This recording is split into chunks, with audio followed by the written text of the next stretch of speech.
My disease is worsening, and I probably shouldn't be telling you any of this. In fact, there's a version of me that doesn't want to admit any of this, doesn't want to share any of this, thinks a real man would not share any of this.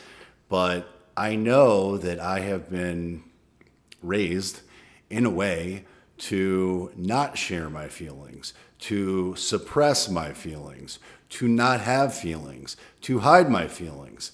And that's not a healthy way to live. I have learned and grown past some of those beliefs.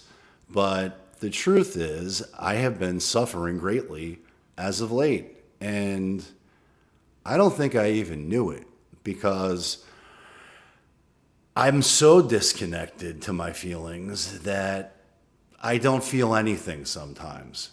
And what's haunting me right now is that I remember being in the hospital with a dying relative who certainly should not have been in ICU dying the way he was at his age. He never should have been in that position, but he made lots of bad choices in his own life. And he was in the terminal stages of destroying his body and his mind and his life through alcohol and drug use. And while his story is not my story, what haunts me are the last words that he actually said. And when we were there with him and he was conscious, we had no way of knowing that the last words that he shared were going to be his last words. We knew he was in trouble, but we suspected, like many of the times in the past, he would bounce back and he would be okay. But that simply wasn't the case. And as we sat there, or actually stood there, while we were talking to doctors and medical people that were in the room and hearing his prognosis and being told he would not wake up from the condition or the space that he was in, he did. He did wake up, and he did make eye contact with me, and he did make eye contact with my father, and he knew we were there. He knew we were present. He knew he was not alone. And we heard the doctor share what he suspected would happen. And I don't know how much my relative was picking up. I don't know how keenly aware he was, or if he was aware at all, or for how much of the conversation he actually heard.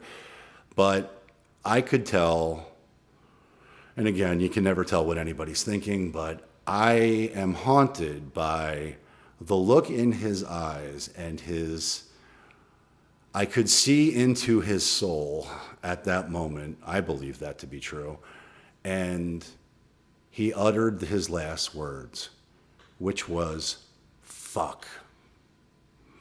And he never said another word again. And we did not know he was going to pass shortly thereafter, but he did. And it's not so much what he said, because I've read a lot about people who are on their deathbed and people's last words. Believe it or not, fuck is not an unusual final word. But what haunts me is the way he said it and the look in his eyes of knowing that it was over and he would not have a shot at ever having a life, or whatever life that he thought he might have. All of that was over. He knew it, and his last words were fuck. And I share that story because, frankly, I forgot about it.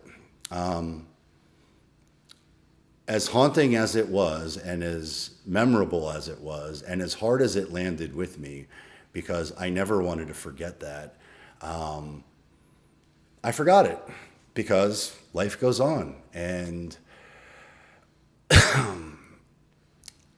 And there's a version of me that wants to tell everybody that I'm fine.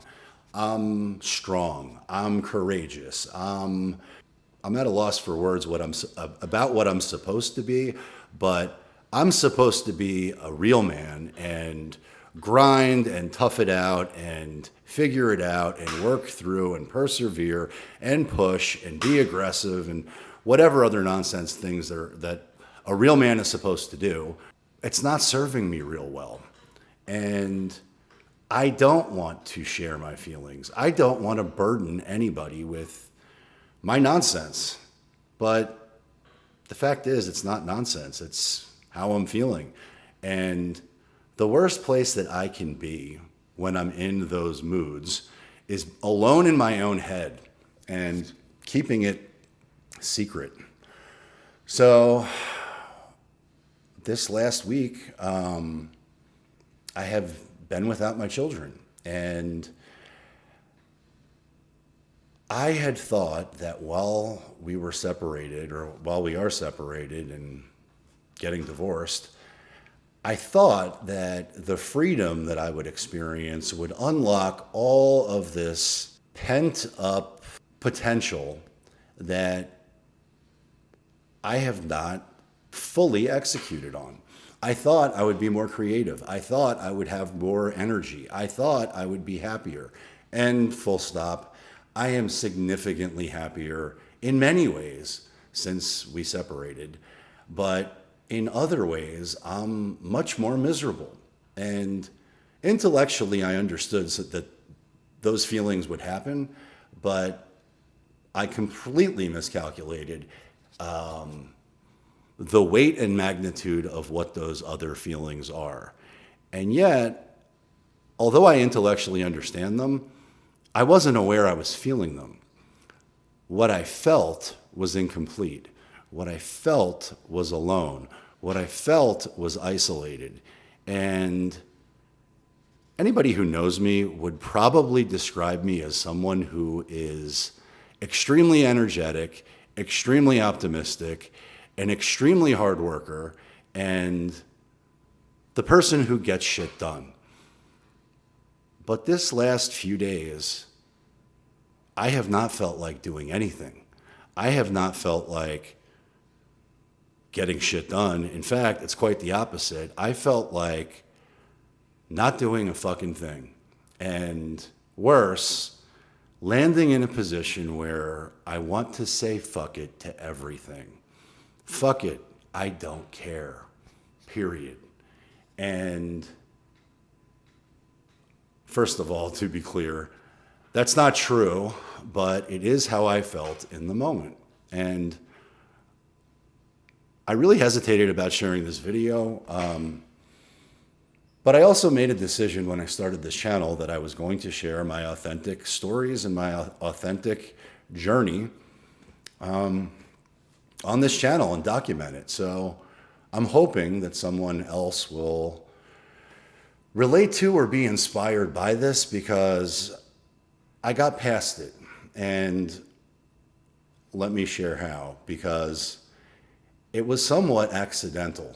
Now, I've shared in other videos about how I get myself into action, how I know to force discipline and force myself to do things. In fact, I never allow myself to let my feelings dictate the actions that I take, right?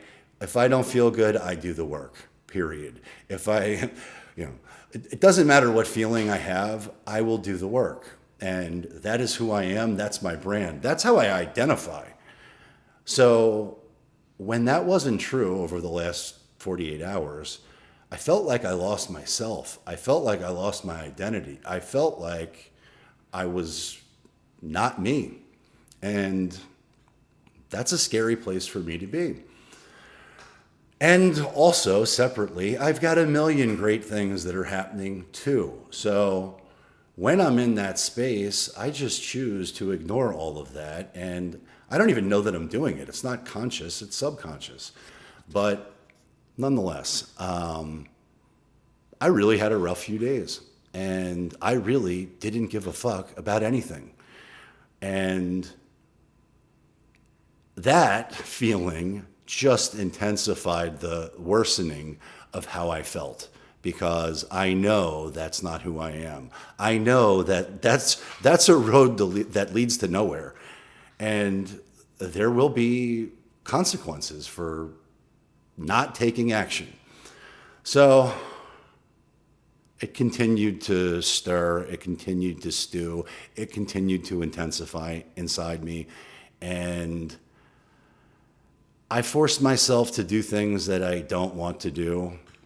Despite that, I did the work I needed to do. I forced myself to go to the gym. I forced myself to go see other people. I forced myself to talk to some friends. I forced myself to make some videos. I forced myself to, believe it or not, go shopping for groceries. I forced myself to go get the car washed. I forced myself to get a haircut. And all of these things may sound completely stupid, but those little micro wins made me feel a little bit better. But I still didn't feel right. I still didn't feel like myself. I still was suffering from a massive case of the fuckets. And it only got worse from there, because last night my daughters called me and asked me to come over so that they could give me a hug. And so I did that. And thankfully, my wife that I'm separated from was gracious and let me do that. But I went over, I gave them hugs, and I drove home. And while I was leaving, my wife let me know that there was a package that was waiting for me. And I hadn't ordered anything, so I wasn't really expecting to receive a package, but there was a big package waiting for me. And sometimes a cold brew coffee is exactly the thing that I need. And sometimes it's not, but anyway. I hope this isn't too depressing.